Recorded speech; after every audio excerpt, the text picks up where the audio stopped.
tune in. Well, good afternoon, everyone. Thank you for joining us at the OEC today for Moving the Line Redistricting in Ohio and across the United States. My name is Chris Tavner. I'm General Counsel at the Ohio Environmental Council, and I'm joined today by Peter Miller from the Brennan Center for Justice at NYU School of Law. Peter will be speaking for the majority of this conversation, but I'll be getting us started with some introductory content before I kick it over to Peter, but Peter can kind of wave from his screen. You should all be able to see him. But yes, so this is our second Law Center webinar for the year at the Ohio Environmental Council.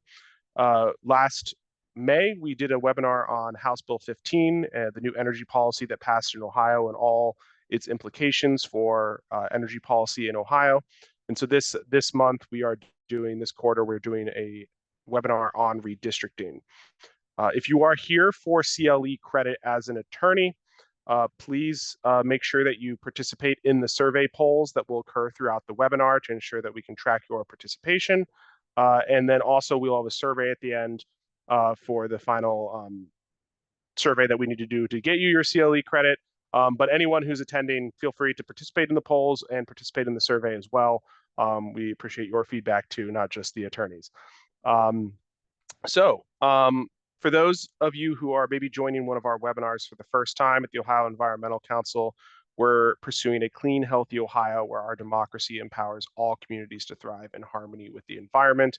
And we do that by protecting the environment and health of all Ohio communities through legal and policy advocacy, decision maker accountability, and civic engagement. And so today we are talking about redistricting in Ohio, which feels like a little bit of deja vu for many of us probably. And I think, Jessica, if you can put the first poll prompt, the first polling question, I want to kind of gauge the knowledge levels of folks who are participating in this session on how much they know about Ohio's redistricting process. I was pretty heavily involved in some of the redistricting work back in 2021 and 2022, and some other folks on here maybe as well, but others maybe this is their first time hearing about Ohio's redistricting process. So it'd be great to know what knowledge level people are bringing to the table. But I will be starting with giving us a very brief overview of the history of redistricting in Ohio over the past few decades, and then what the process in Ohio is going to be over the next few months for the redistricting of our congressional maps. And then after I give that overview, I'll be pitching it over to Peter, who's going to give us a really excellent presentation on the state of redistricting at the national level and all of the various dynamics that are going on right now and how that relates to Ohio's circumstance. I think we can probably go ahead and end the panel. Are we able to see the results, Jessica? I think there's a way for you to show the results. Yes. Okay, great. So we have one person who feels like they have pretty decent knowledge. And a few folks kind of in the middle, and then some folks who this may be their first time really learning about this. Great. So a brief history of redistricting in Ohio. This is like the highest level snapshot we can give of redistricting in Ohio over the past 2 decades. So back in 2011, there was a new map drawn that was considered gerrymandered by many, and this is kind of the start of many of the gerrymandering redistricting conversations in Ohio and kind of the past decade and a half, where the Ohio Supreme Court declined to make a ruling that it was gerrymandering based on the way that constitutional provisions were written at the time. And so in the mid-2010s, we had constitutional amendments in 2015 and 2018 that were General Assembly initiated, but very much pushed for by Ohio residents and voters to change how redistricting was done. And those 2 amendments created the system that we currently have today, where you have this combination of a legislative initiated maps. The Ohio Redistricting Commission comes into play in certain steps, and there needs to be bipartisan support for the maps. And if there's not bipartisan support, then various rules kick in. It's a very complicated matrix of a process that was designed to try to get us constitutionally valid, non-gerrymandered maps.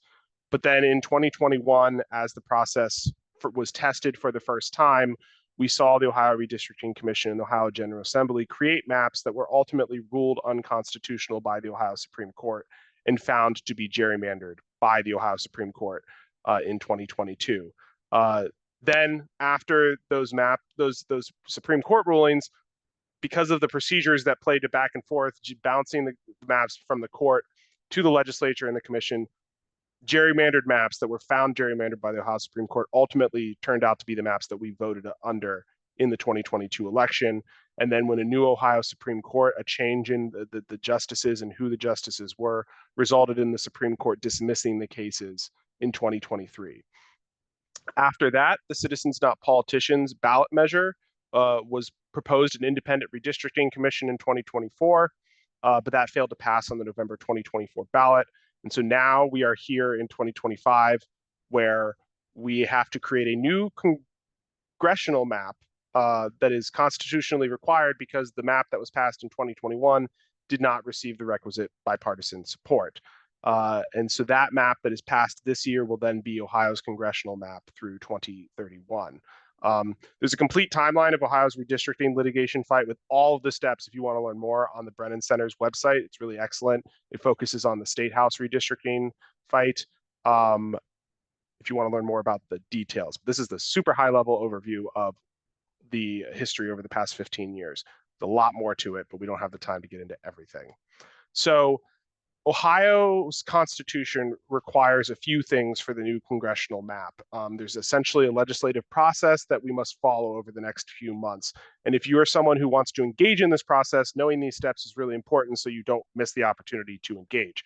So the Ohio legislature has until September 30th to hold hearings and vote on a bipartisan map. All these kind of steps are laid out in the Article 19 of the Ohio Constitution for congressional redistricting. There's also really decent information on the Equal Districts Coalition website about these steps. But ultimately, each of these steps has different thresholds for what percentage of the vote you need for the map to pass, including 50% of the minority party, which is currently the Democratic Party. And then if it's signed into law, what a veto looks like, all of those sorts of things. But if by September 30th they don't achieve a map under these circumstances, it goes to the second step where the Ohio Redistricting Commission has until the end of that month, October, to hold hearings and vote on a bipartisan map, which it requires the minority party, which in this circumstance is the Democrats, to vote for this map, at least 4 of 7 votes, including both of the members of the minority party. The maps passed by the commission take effect immediately, but if the map fails to secure the necessary votes, it goes back to the legislature, which then the legislature has the opportunity to once again pass a map that has bipartisan support. A map passed by the legislature can be vetoed by the governor, and then it can be signed into law, and then there is a 2/3 vote to include it as an emergency clause. And then if you can't get a bipartisan map, a map can be passed with a simple majority of any set of members of the General Assembly. But if a map is passed this way, it must meet additional map criteria, which has no partisan gerrymandering, no unnecessary community splits, attempts district compactness, all of these sorts of things. But if it hits this step, it'll go to the Ohio Supreme Court if appealed by parties saying that it's gerrymandered. And if that happens, supposedly it'll follow the rulings of the Supreme Court back in 2021 and 2022. But with a new makeup of the Ohio Supreme Court, it's unclear as to how they may rule on these terms in 2025 and 2026. So that's where we are with Ohio's congressional redistricting, the very fast overview of the process. But it's very live right now. You can actually go to the Ohio General Assembly's website. If you want to create your own district plan, you can actually submit a plan right now to be considered. They'll obviously be doing their own map making too, but they are giving people the opportunity to submit maps. You can also view the maps that people have been submitting. And then there will obviously be comment opportunities to testify on the bills that are being proposed by legislatures that are actually codifying a particular map. So I encourage you, if you want to learn more about actually submitting map, giving testimony, there are opportunities that OEC will be sharing with folks about that. But that's for another conversation. What we're going to learn about now is a really excellent overview of where Ohio is fitting into the national landscape of redistricting in this current moment. So Jessica, while we're transitioning to Peter, if you can bring up the next poll question, that would be great. And And I'm going to stop sharing my screen.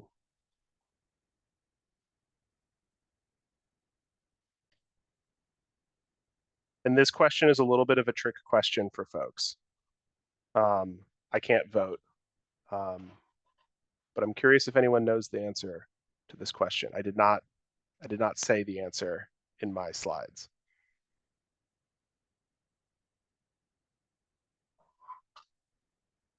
Peter, I'm guessing you probably know this question, the answer to this question. I think I do, but I don't want to ruin the surprise. All right, we'll give it a few more seconds. Jessica, you can close the panel, the poll, not the panel. And if you can show the answers. Okay, so the legislative maps for the state house were found unconstitutional 5 times, but then the congressional maps were also found unconstitutional twice. So it was a grand total of 7 times because it was 2 separate Supreme Court cases. So the people who got 5 were right for the state house process, but you got to count the congressional maps as well. And the congressional maps are the ones that we are now having redrawn this year. All right, Peter, take it away.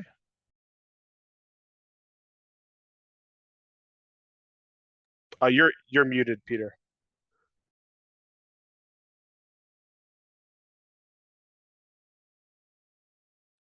Okay, thank you for that introduction, Chris. Let me see. Oh, it says my screen sharing is paused. 1 second. Let me see if that works. You should.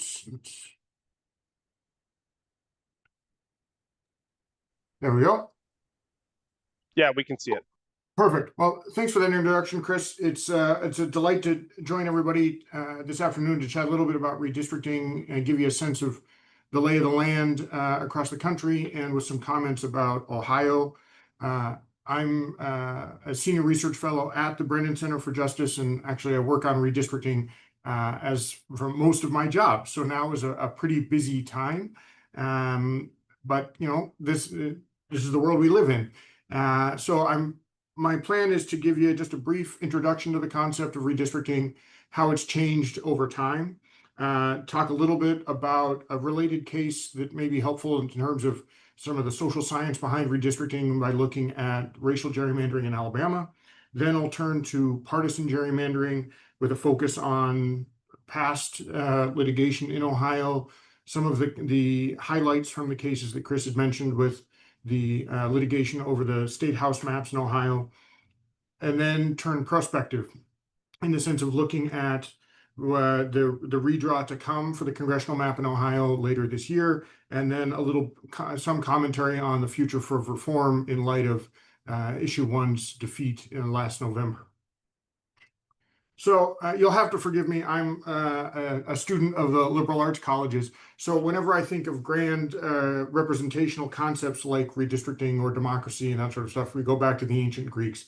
And I just love this snippet from the Mosaic, the School of Athens, where you have on the one hand Aristotle pointing upward to indicate the ideals, and Plato being much more realistic and saying, oh, no, but how does the world actually work?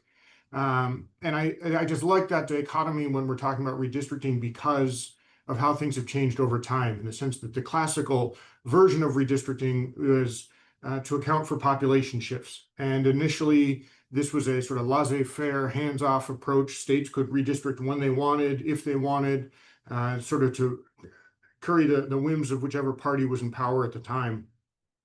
And there was an early Supreme Court case, Colgrove versus Green, that was a majority decision by Justice Frankfurter, basically saying that the courts have no role in policing this area of political activity. Legislatures can do what they want. Obviously, that's overturned in the 1960s, and that ushers in a dramatic reorientation in redistricting. So now districts are redrawn following the census, so they're paired to a decennial process. They follow the data that's coming from the census, and they're designed to equalize population imbalances across these districts. So this is already changing one way in which redistricting had been done, which is in the sense like sort of a voluntary ad hoc process to now a ritualized decennial process where all of the states are using their own data.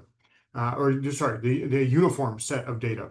And here I've just indicated a couple of the major Supreme Court cases that show that the reorientation toward population balance at the congressional level. So starting with Baker versus Carr, which directly overturns Colgrove versus Green, Westbury versus Sanders, Carter v. Daggett, and then more recently Jefferson County Commission v. Tennant, all address the aspect of population balance in one way or another, as to indicate that this is a priority for legislatures to follow as they're redrawing at least congressional districts. But then, of course, the inverse side of this coin is the prospect of gerrymandering, and it's been described in one book as the most political activity in America. The comment I always go back to is we try and compare, the majesty of American political institutions by referencing the Federalist Papers. If we actually want to know how redistricting works, read The Godfather, in the sense that it's truly an exercise in raw political power. Of course, the fierce competition between the parties is nothing new when we come to redrawing districts. The classic example here, I think, is the famous Barton Plan in the 1980s. But Texas redrawing in 2003 was a watershed event. And now, of course, Texas has redrawn their districts yet again in a mid-decade basis. In short, the Supreme Court has allowed a lot of these excessive behaviors to take place in light of the 2019 court case Rucho v. Common Cause, wherein a majority of the Supreme Court argued that political gerrymandering is a non-justiciable question. So it's beyond review of the federal courts. And so now we're sort of trying to negotiate what democracy looks like in the shadow of this decision, wherein the federal courts have taken a step back and allowed states to either step in to police this area of activity or throw their hands up in a sort of learned helplessness activity. Then, of course, when we focus on racial representation, there are different ways in which racial and ethnic minorities have been had their vote diluted over time. And two of the main ways this is done, and actually defined in a court case, Davis v. Van Diemer from the 80s, refers to packing and cracking. So in essence, you can pack a minority population into one district where they have an overwhelming majority of the vote, or you can crack a population apart so that they can't win a single district in which they reside. Both of these practices are discriminatory, and both of them have been found to violate Section 2 of the Voting Rights Act. I've included a couple of cases here. And the general trajectory is, while the court has been responsive to these claims, there have been some efforts to push back. So, for example, Miller versus Johnson in the mid-90s finds that you can't draw a district on the basis of, predominantly on the basis of race. Here again, we see an example of the Supreme Court taking a step back from their enforcement activity in 2013 in the Shelby County v. Holder decision, wherein the Supreme Court invalidates the preclearance formula, or the pre-coverage formula for Section 5 of the Voting Rights Act. This is declared unconstitutional, and so therefore there's some of the instruments of federal oversight into election administration are now removed. More recently, in a case I'll talk a little bit about in Alabama, Allen v. Milligan is one example where Section 2 is actually upheld by this Supreme Court. And then, of course, this Calais decision will be an oral argument reheard in Louisiana next month that may also have implications for future enforcement of Section 2 of the Voting Rights Act. So Section 2 of the Voting Rights Act, in essence, refers to any voter qualification to deny or abridge the right of any citizen to vote on the basis of race or color. The key Supreme Court case here is Thornburg v. Jingles in the 1980s, where it defines a three-pronged test to draw a majority-minority district. And this was applied in Alabama when the legislature drew a map after the 2020 census, which was found to violate Section 2 of the Voting Rights Act. The first prong here is numerosity for the relevant district. The census data indicated that in Alabama, any part Black, meaning anyone who reported that they were identified their race as Black, or indicated Black in addition with any other racial combination, adds up to almost 27% of the state population.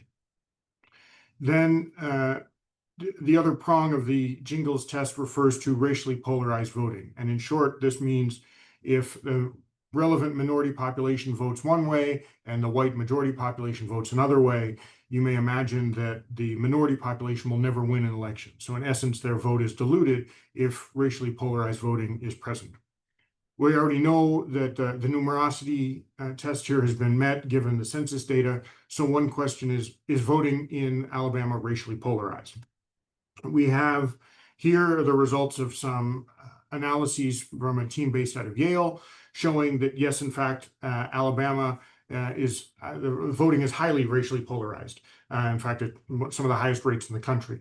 So this would be an argument for adopting a second Black majority congressional district. And this was exactly what the three-judge panel that heard the initial complaint in Alabama found, which is to say, the direct quote is, the Alabama needs to draw a second Black majority district or something close to it.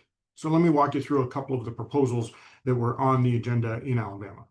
First, here's the map that the legislature passed initially in light of the 2020 census data. You can see there is only one Black majority district, this 7th district in the southwest region of the state, just north of Mobile. And that district has about 57% Black population in the district. Only about a third of the statewide Black population, however, resides in the district. So the federal court blocked this map and sent it back to the legislature to redraw the map in light of the Jingles criteria and ordered the creation of a second majority district. Here's the map that the legislature actually passed. You can see that they did not produce a second Black majority district or something close to it. In essence, there were some cosmetic changes to the districts in the state, but the 7th district remains the only Black majority district in the state. But again, only about a third, actually less than a third of the Black statewide population resides in a Black majority district. So a federal court similarly blocked this plan. The drawing of the congressional districts in Alabama was then handed over to a special master appointed by the court. The special master then drew this map that modifies the southern tier of the state to create a second Black plurality district in the 2nd district. This is as close as they could get to 2 Black majority districts. But you can see the substantial improvement in representation in this map, whereas in before 27 to 30% of the statewide Black population was in a Black majority district. Now more than half of the state Black population is in a Black majority district. So this 2nd district forms a way in which you can buttress representational claims from an increasing share of the Black electorate within the state. And this is the map that was in place for the 2024 elections.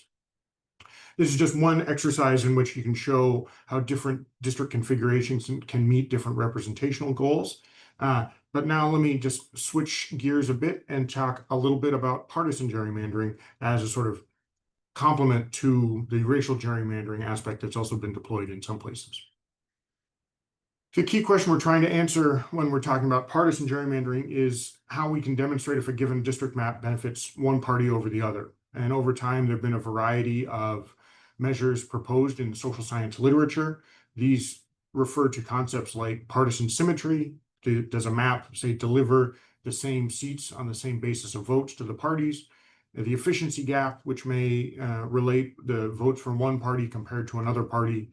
The mean and median difference, which if we recall from our introductory statistics, if we go back to a bell curve, the mean and median under a normal distribution should be the same number. As that skews, you see a deviation between the mean and median, and we can use that to demonstrate a skew in favor of one party or the other.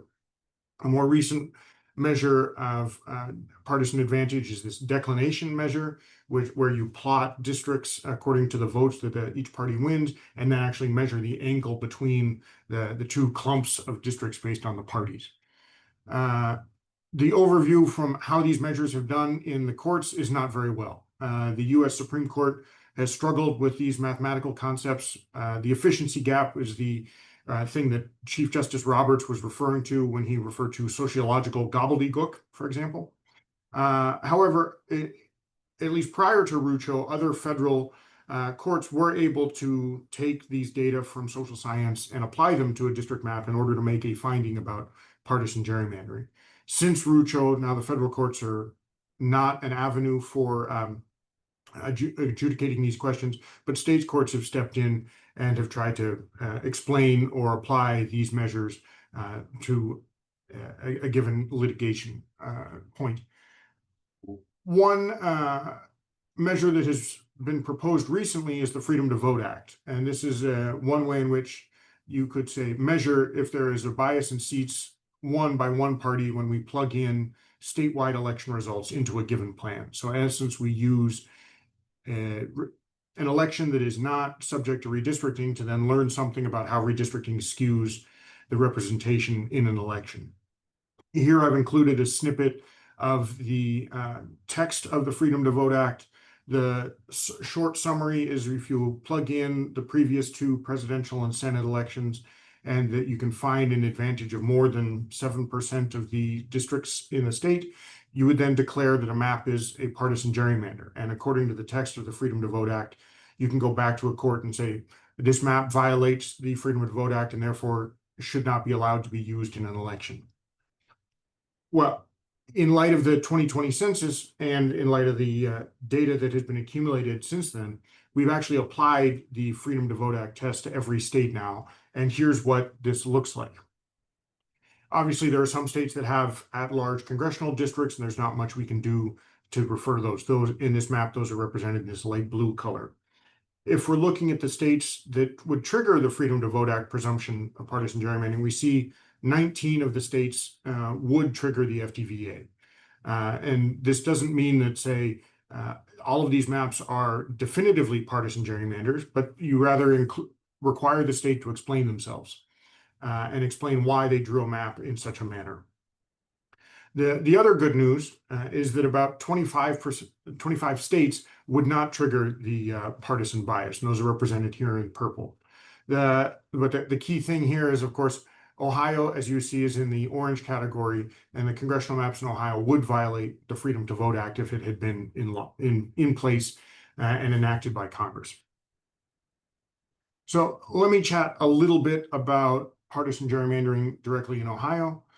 As Chris mentioned in the introduction, Ohio has a sort of hybrid structure where the responsibility of drawing districts is shared between the legislature and the Redistricting Commission. The first point to think of this is that while we generally think that commissions are a good idea, the commission in Ohio is not really a commission. It combines legislative leadership with statewide elected officials, all of whom have some degree of conflict of interest in terms of producing a legislative or congressional delegation that fits one's partisan outcome. And there's nothing new here in the sense that previous iterations of the Redistricting Commission in Ohio have been subject to the same conflict of interest. It's just a function of assigning statewide and legislative leaders to this task is an inferior solution to, say, the model that was adopted in other states where we would have an independent commission, or was contemplated by Issue 1 in 2024. One relevant section of the state constitution in Ohio that relates to partisan gerrymandering, and a rare example of where a state has actually defined what they mean when they say proportionality and a range of free and fair outcomes, is that the Constitution requires elections from the last 10 years to be fed into a district map in a similar fashion to what's done with the Freedom to Vote Act test, so that you can relate the performance of a map to the revealed preferences of voters in Ohio based on elections that have happened in the past. The Brennan Center did join a coalition of groups challenging the constitutionality of the legislative maps in Ohio. This was a lot of activity from our office in 2021 and 2022. And some of the findings here relate to the litigation that we engaged in and discovered in the course of that legal process. But one element to go back in time is we all remember the classic political cartoon of the original gerrymander that appeared in a Massachusetts newspaper.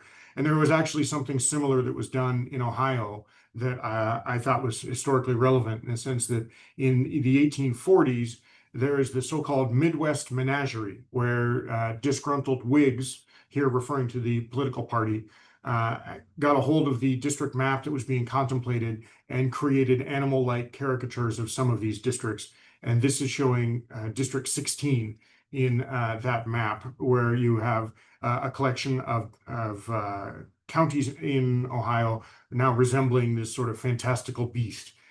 So there's the example, the application of the so-called gerrymander, or Elbridge Gerry's salamander, to the Ohio political context even dates back to shortly after the adoption of, say, Election Day as the first Tuesday after the first Monday, or the abolition of multi-member districts in 1842.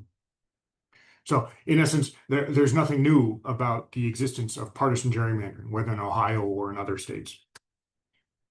I think there are two concepts that we want to keep in mind as we're thinking about what we mean by partisan gerrymandering. First is just bias, in the sense that, is a map biased? Does it advantage one party over the other? But I think a more subtle related concept is responsiveness, which is to say, does the map allow for a shift in popular sentiment to then be reflected in a different arrangement of which party has power, or the seats that each party has? We can obviously identify that the legislative plans that were proposed by the commission in Ohio were biased in favor of the Republicans, and that varies in terms of the advantage that you can see here. So the first House plan had an advantage of about 8.5 seats. The second House plan had about 3.5 seats. The third House plan had about half a seat. According to one telling of this story, you could say, oh, well, the bias has been reduced over time. The system is working. However, there's other evidence to suggest that the state house maps in Ohio were resembling what some of my colleagues, Jonathan Service and Bernard Groffman, have referred to as the stealth gerrymander, meaning a map that's perfectly reasonable by physical appearance, but actually operates as a gerrymander. In essence, the need here is not to look at superficial evaluations of, say, the visual appearance of a plan, but actually to pick it apart and see how it might work under different electoral scenarios. So let me give you an example of what I mean here.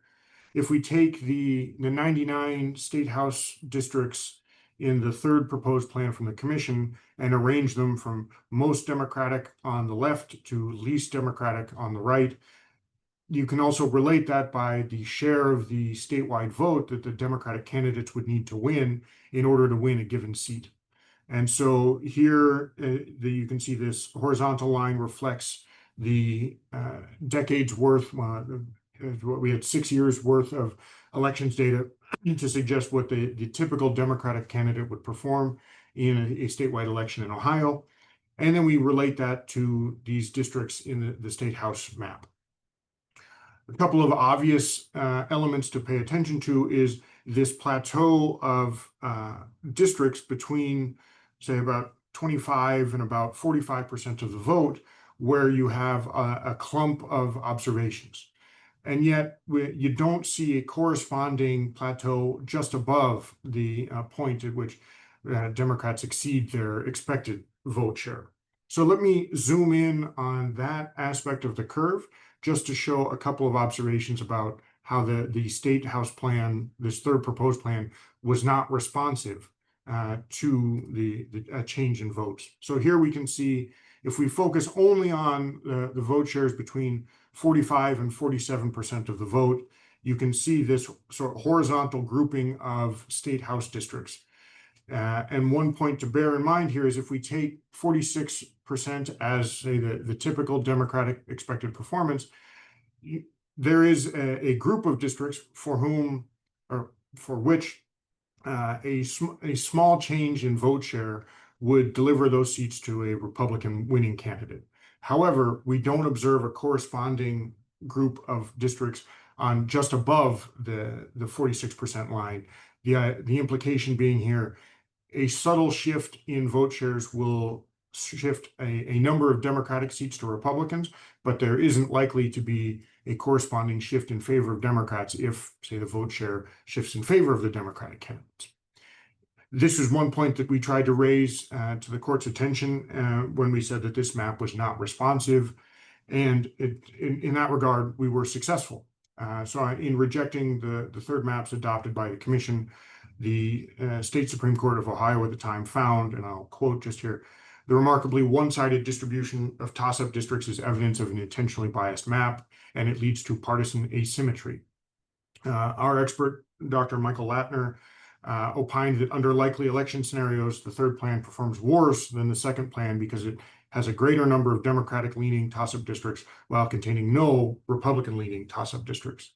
This is another way in which social science indicators can help distinguish a good district plan from a bad district plan, how it can identify partisan gerrymandering or indicate that this partisan gerrymandering is absent. Of course, a lot of these analyses we've done were at the legislative level, and I'm talking about them here today, just in part because it's a little easier to make observations when you have 99 dots to relate to each other rather than the smaller number of congressional districts.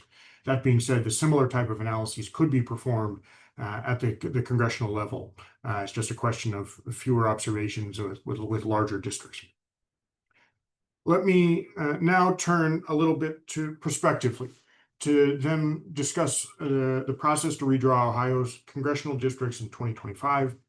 As Chris mentioned, Ohio has a sort of hybrid process where if maps are not passed on a bipartisan basis, the maps without bipartisan support are limited to 2 election cycles. And we've reached the end of the lifespan of the map that was adopted after the 2020 census. And so now we're in a place where we have to redraw the congressional maps in Ohio following a sort of convoluted process that Chris mentioned in his introduction. One key point of this process to bear in mind, however, is that public comment hearings on the congressional plans are required by state law. And this includes both if the legislature ends up drawing the map and if the commission considers a map. So let me just chat a little bit about how you as residents of Ohio can make effective public comments in a redistricting context.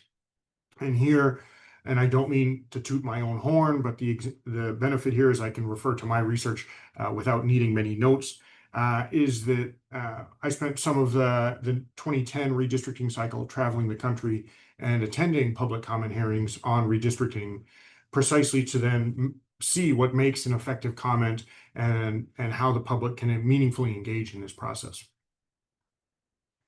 In the 2010 cycle, our research was motivated by an interest that we wanted to know if private citizens, public officials, and group representatives can successfully suggest features to a district map. And this was laid bare for me during a hearing in Nevada, where one member of the public who was testifying in front of the special masters at the time said, and this quote just rings in my mind, you are required by law to hold hearings across the state and get public input. Does it really matter? Will you truly consider our opinions? And so our research was motivated to try and answer this question. We were interested, are courts and commissions more responsive than legislatures? Are they more likely to adopt public comments? What are the dynamics of when a comment is adopted and when is it rejected? Broadly speaking, I think there are 2 competing models for public involvement in the process. You could have a cynical approach, which is to say the public comments are a sham and they'll be ignored or manipulated to fit some preconceived conclusion. And this was an example like Florida had a statewide process to solicit public comment into their maps. Subsequent litigation, however, revealed that the public comment was more or less a sham. Insider consultants were manipulating the process and getting their message through to the map drawers while the public was being sidelined. In Virginia, there was another example of a public competition to draw the maps. This generated a lot of public interest. Alternate proposals came out, but in the end, the legislature paid no attention to any of the public comment or the maps drawn as a result of this contest and drew the map that they wanted in the first place. We could also have an idealist take on this, which is to say the hearings can be an exercise in direct democracy, in the sense someone can come and forward and say, this is what I care about in terms of representation, and here's how I would like you to implement what I'm trying to articulate. So across the 22 public comment hearings I attended or was able to get a hold of transcripts, we come up with a set of 937 discrete comments that were collected in over a period of 7 months in 2011 into 2012. Can the public actually provide meaningful information to redistricting authorities? Yes. Almost 2/3 of all the comments were feasibly mappable, in that they included a location and some sort of instruction to map drawers, which could say, here is my community, please keep it in one district, or please draw this city with another city, or separate us from this other county, we're a little different. Or a nice example may be, the folks in Long Beach, California were adamant that the port of Long Beach should be included in the same district as the city, as the port produces a lot of the pollution that the city then has to deal with. And they wanted the representative of their district to be accountable for efforts to control pollution originating in the port of Long Beach. Are the comments adopted in final maps? Yes. About 40% of the feasible comments were adopted in final maps across all of the states that we included in the study. There was a slight improvement when we compare draft maps in Arizona and California to the final maps that were adopted in those two states. Private citizens and public officials were more likely to have their suggestions accepted rather than group representatives, but we didn't find any significant difference between comments accepted by legislatures or commissions, though we do find that courts are less likely to adopt comments than either of the other institutions.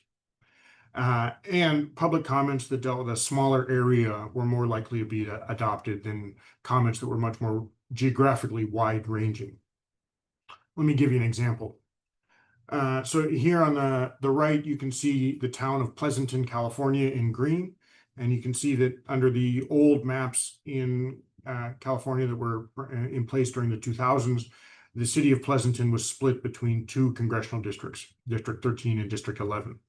Under the revised map that was first drawn by the Commission in California in 2010, after the 2010 census, so before the 2012 elections, Pleasanton is now entirely within District 15. And this is, I think, one example of how residents of Pleasanton can present themselves before the commission and articulate why their city should be kept in one district as a means to accomplish their representational goals. So as we're looking forward, not to the 2020 cycle here, but rather to the 2025 remedial process in Ohio, my suggestions to folks is to keep the scale of your comments small. So think neighborhoods rather than counties, as counties tend to have larger population that may be difficult to incorporate into a district plan as it's being formed. Explain why the comment is important to you. So in essence, what are the indicators that you think are important for people to bear in mind? Is that, we're united by common transportation linkages, or there's a substantial commuting population that moves between places that therefore should be in a similar district? Are there qualities of the community that are unique that either members of the commission or the legislature should be aware of, so that they know when they're drawing their maps not to divide one group from another? One element that came out of the discussions I was having with legislators, commissioners in the 2010 cycle was it was very easy to identify when people are rehearsing and repeating wholesale scripts. So there's I think an interest in making your contribution unique and not just relying on, say, reading a speech that someone else had written verbatim, but rather showing the redistricting authorities what your novel contribution is. Like, what is the element that matters to you and individually, and not so much, say, one circulated script that can then be used by a group of people to say the same thing. The difference between AstroTurf and grassroots mobilization, put a different way. So let me just chat a little bit about issue 1 in 2024. The issue 1 would have adopted a 15-member independent commission to draw congressional and legislative districts in the state. There was some public polling from Bowling Green State University that showed issue 1 had 57 to 60% support in September and October before the election. I think the contentious point here proved to be the summary describing issue 1. The ballot board summary was challenged at the state Supreme Court. The state Supreme Court largely left as is the summary text, which included some convoluted language about how issue 1 may require gerrymandering in some instances. I think the result is, if we look at county level voting patterns across issue 1 on the horizontal axis here and issue 1 in 2018, the previous successful redistricting reform, you can see that in the 2024 iteration to adopt an independent commission fell behind the benchmark of 2018's success across the entire state. There was no place in which the 2024 ballot measure outperformed the 2018 ballot measure. And probably more troubling is the close correlation between Democratic votes or votes in general for Sherrod Brown's Democratic Senate campaign and the issue 1 campaign. In essence, the question of redistricting became polarized by party, and it just was not a successful coalition as it was being into the end of the election cycle. So I'll just conclude with a couple of thoughts about the future for reform in Ohio.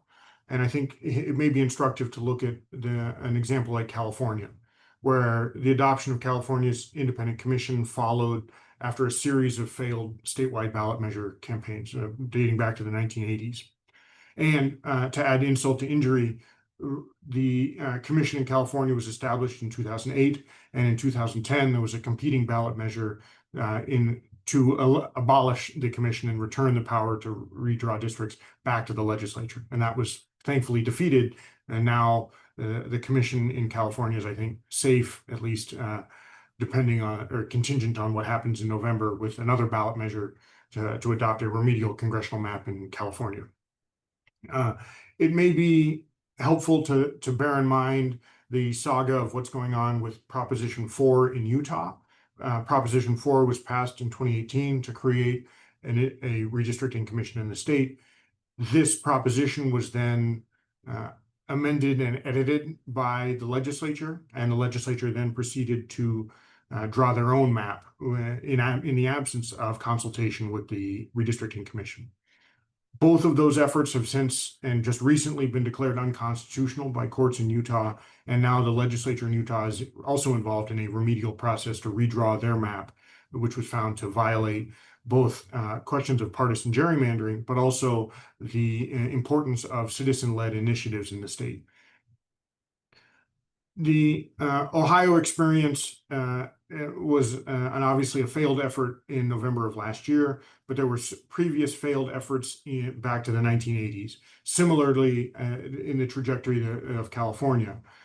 However, there are also successful measures in Ohio, in particular, the issues in 2015 and 2018 that made incremental amendments to the redistricting process in Ohio. And I think the key sort of North Star to keep your eye on here is that reform efforts, and I think generally speaking, American democracy requires and depends on a stable majority in favor of open and responsive electoral institutions. There are a variety of other states that have engaged in some aspect of redistricting reform toward a better and more inclusive and more responsive electoral practice, especially with handing off the task of redistricting to independent and neutral bodies like commissions. But there's always been a backlash that these reform efforts have inspired. And the question, and I think the longevity of American democracy, will depend on which side wins these sort of debates over representation of our institutions. I hope that one day redistricting is sort of seen as a bygone relic of the sort of gilded or golden age of American politics. We're not there yet, but I think we're on our way. And I think that the way in which the states that have these commissions are able to demonstrate the drawing of fair, responsive, and successful maps will mobilize other states to eventually, get rid of the conflict of interest practices that define a lot of how districts are drawn across the country, and as a consequence, produce responsive and open and fair electoral outcomes in the United States. So let me I'll end my prepared comments here, and I'll stop sharing my screen, and I'm happy to hear any questions folks may have. Thank you. Thank you so much, Peter. For folks tuning in, please feel free